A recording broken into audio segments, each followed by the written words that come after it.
Imagine this. You're 65, feeling pretty good, active. Yeah. Then bam, out of nowhere, a serious health crisis hits, turns your world upside down. What happened? Well, it was probably the work of the silent killer, high blood pressure, just eroding your health silently for years. So today, in this deep dive, we really want to uncover these hidden dangers, especially after age 60, how it just undermines everything without you even knowing. And the numbers are stark, aren't they? Almost half of adults over 60 have it. Many have no idea. That's right. It truly earns that name, silent killer. So we're going to look at 5 really critical complications, things that become much riskier as we get older, and importantly, natural ways you can actually protect yourself. Exactly. And that silent killer idea is key because these aren't just abstract health threats after 60. They are profoundly life-altering. We're talking strokes that can steal your memories, your ability to communicate, heart attacks that rob your independence, kidney failure, dialysis. So this isn't just what happens, it's understanding why it matters so much for this age group and, crucially, what you can do about it. Okay, let's unpack the first one then. Stroke. Often seen as maybe the most devastating. High blood pressure multiplies that risk, 4 times? And even more after 60. Yeah, the risk really skyrockets. So what's actually going on inside the brain? Okay, think of your blood vessels like garden hoses. Right? If the pressure inside is constantly way too high, those hose walls get stressed, they can crack, they can bulge. Eventually they might burst or get completely blocked. In the brain, that's obviously catastrophic. And high blood pressure is the main driver behind 2 main types of stroke, both more common as we age.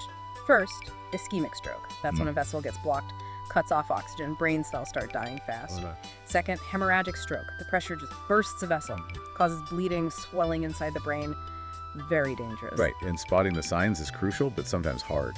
It can be tricky, especially in older adults. The signs might be subtle.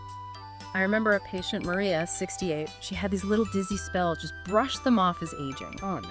Weeks later, a massive stroke. Couldn't speak for 6 months. It's why we push the FAST acronym: face drooping, arm weakness, speech difficulty, time to call 911. Face, arms, speech, time. Yeah. Fast.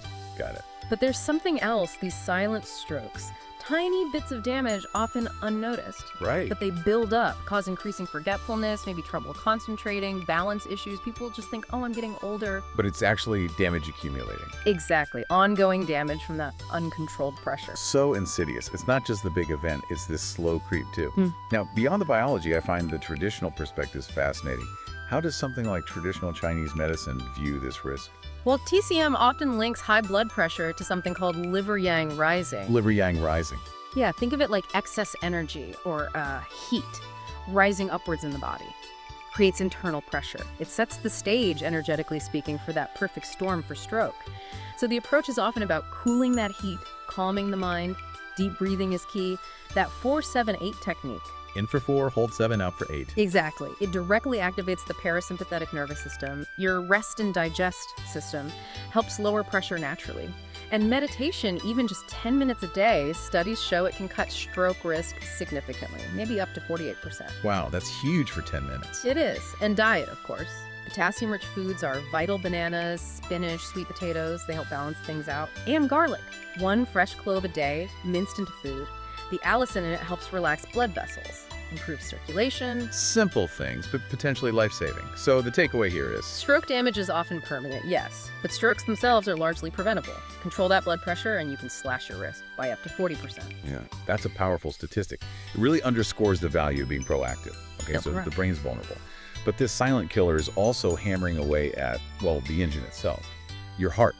If high blood pressure isn't managed after 60, that heart is working overtime. It's exhausted. That's a perfect analogy. It's constantly pushing blood against high resistance. Yeah. Imagine squeezing, thick honey through a tiny straw compared to water through a normal one. Right, much harder work. Immense effort, day in, day out.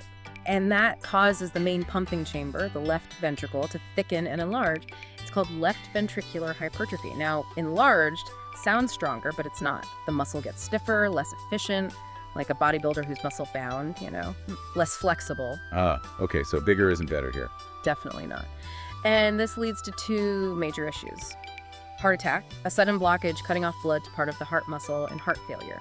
Heart failure is when that stiff, overworked heart just can't pump effectively anymore. And you mentioned symptoms can be different for older adults. Not always the Hollywood heart attack. Exactly. Especially for women, it might be jaw pain, maybe nausea, or just overwhelming fatigue, not necessarily crushing chest pain. I had a patient, Robert, shortness of breath climbing stairs. He just thought, oh, I'm getting old. But it wasn't just aging. It was early heart failure, and the stats are sobering. Uncontrolled high blood pressure means 3 times the risk of heart disease, double the risk of heart attack, and it all ramps up after 60. Those subtle symptoms, again, really highlights the need for awareness. Beyond the physical strain you mentioned earlier, an emotional connection. Does TCM speak to that with the heart? Absolutely. TCM sees the heart as the home of the Shen. That's your spirit, your mind, your emotional balance. Okay, Shen. So chronic stress, worry, anger, they disturb the Shen. This creates heart heat, which worsens high blood pressure and directly increases heart attack risk. It's all connected. Fascinating. So protecting the heart involves managing stress too. What else helps naturally? Gentle. Regular exercise is fundamental. Just 30 minutes of walking most days can cut heart disease risk by 30–35%. Consistency beats intensity here. Right. Just keep moving. Yeah. And hawthorn berry, it's a classic heart tonic in TCM, used for centuries. Strengthens the heart muscle, improves blood flow. Just, check with your doctor if you're on heart meds already. Good advice. CoQ10 is another big one, especially if you take statins, which can deplete it. CoQ10 fuels the heart muscle cells, helps reduce heart failure risk. Diet. Mediterranean is fantastic. Olive oil, fish, veggies, nuts, maybe a good fish oil supplement too. Makes sense. And sleep. Aim for 7–8 hours. Quality sleep. If you snore heavily, always feel tired, get checked for sleep apnea. It's strongly linked to high blood pressure and heart issues. That's encouraging though. The heart can respond, it can get stronger even if some damage has started. It really can. The body wants to heal. Every beat counts. Yeah. Protecting your heart protects your future, your independence. Okay, so the heart's struggling. But meanwhile, another vital system is taking a silent beating. The kidneys. Drowning in pressure, as you put it earlier. This seems like a really underestimated complication for seniors. It absolutely is. Your kidneys are like incredibly sophisticated water treatment plants. Each one has about 1 million tiny filters, nephrons. 1 million. Yeah, microscopic filters. They clean waste from your blood, balance fluids, help control blood pressure itself. But that constant high pressure just wrecks these delicate filters permanently. And the truly nasty part, kidney disease is the silent killer's silent partner. You often feel nothing until about 90% of function is lost. 90%. That's terrifying. It is, and by then you're often facing dialysis or needing a transplant. I remember Helen, she only found out when her legs swelled up massively. Her kidneys had been failing quietly for years. It's awful. And high blood pressure is the #2 cause of kidney failure in the US. It creates a vicious cycle too. Damaged kidneys can't regulate blood pressure well, Which makes the blood pressure go higher. which damages the kidneys more. And this cycle speeds up significantly after 60. Are there any early signs people can watch for, even subtle ones? There can be, but they are subtle. Changes in urination, like going more often, or if it looks foamy or the color changes. Swelling in legs, ankles, feet. Persistent fatigue, that's not explained. Maybe nausea or a weird metallic taste. Things easily dismissed. Very easily. And people don't realize kidney failure affects the whole body. Toxin buildup causes brain fog, weak bones, anemia, makes you prone to infection. It really impacts everything. Yeah. How does traditional medicine view the kidney's role? Is it just about filtering? Oh, much more than that. In TCM, the kidneys are the root of life energy. They hold our jing, our fundamental essence. Like our battery pack? Sort of, yeah. It governs growth, reproduction, aging itself. So when high blood pressure damages the kidneys, it's seen as damaging this core life force, accelerating aging, weakening everything else. That's a profound way to look at it. Is there hope for slowing kidney damage? Yes, definitely. More so than some other complications, actually. Early detection and aggressive blood pressure control are key. Getting systolic pressure below 130, that can slow progression by 30–40%. That's significant. So what natural steps help protect the kidneys? Hydration is foundational. Start the day with a big glass of room temp water. Sip throughout the day. Avoid too much caffeine, alcohol, they dehydrate. Cranberry extract, the actual extract, not sugary juice, can help protect function. Nettle leaf tea is a great kidney tonic. Okay. Diet-wise, balanced protein, about 0.8 grams per kilo of body weight if you have early disease. good quality sources. Watch the phosphorus and sodium means cutting back on processed foods, and monitor potassium. Damaged kidneys can't get rid of excess potassium easily. Right. So regular checks are important too. Absolutely critical. If you're over 60 with high blood pressure, get annual blood tests for creatinine and GFR that measures kidney function. Early intervention makes a world of difference. It really could prevent that massive life change of dialysis. Every healthy choice is an investment in kidney health. Okay, our final complication. And this one feels perhaps the most heartbreaking.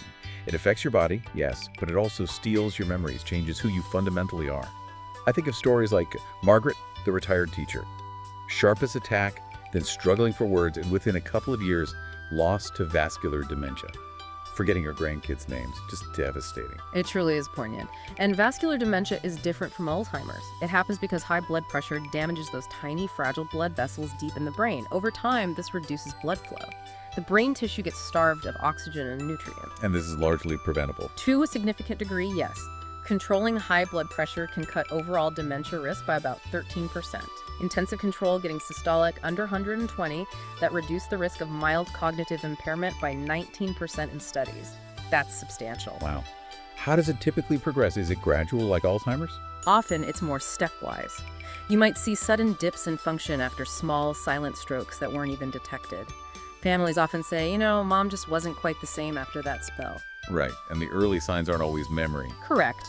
Often it's problems with planning, organizing things, making decisions, trouble following a conversation. That executive function can decline before a recent memory does. That disrupts daily life hugely. Hmm. How does traditional medicine think about mental clarity, the Shen you mentioned? Well, TCM teaches that the brain needs abundant, smooth-flowing blood and energy for clear thinking, sharp cognition. High blood pressure creates turbulence, heat that clouds the mind. Makes sense. So natural approaches focus on blood flow and reducing inflammation. Exactly. Herbs like ginkgo biloba are well known for improving circulation in the brain.